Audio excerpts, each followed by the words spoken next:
Yeah, the community is definitely the driving force when you need them. They come out in droves just to make sure that everything gets done. So we can't thank them enough for what they've done for us.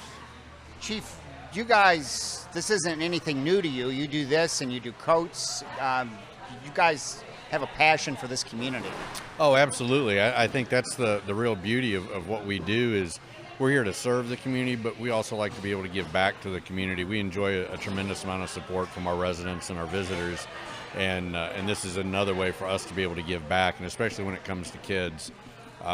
We just have a real passion for making sure that their needs are met and that they have what they need, especially to be successful. And whether that's the binders and the pencils and pens, erasers that they need for school, or a warm coat for a winter morning, we enjoy a tremendous amount of support, and we enjoy being able to give that back.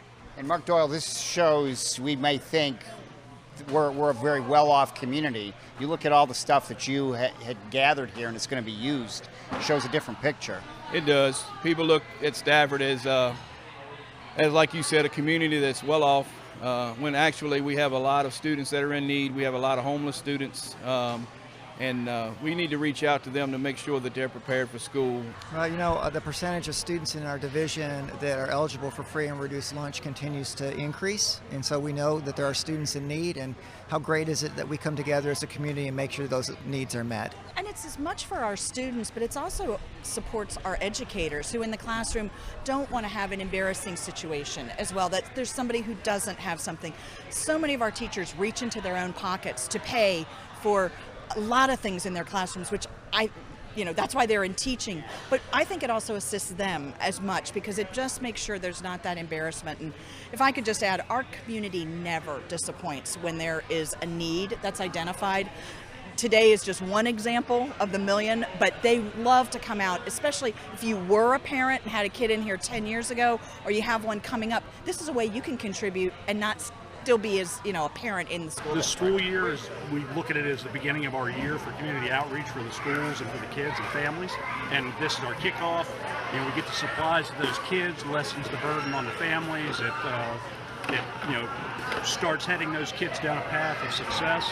Because now they're getting tools to survive and keep going in a positive direction. So it's good stuff. And this feeds our backpacks, our Coats for Kids drive.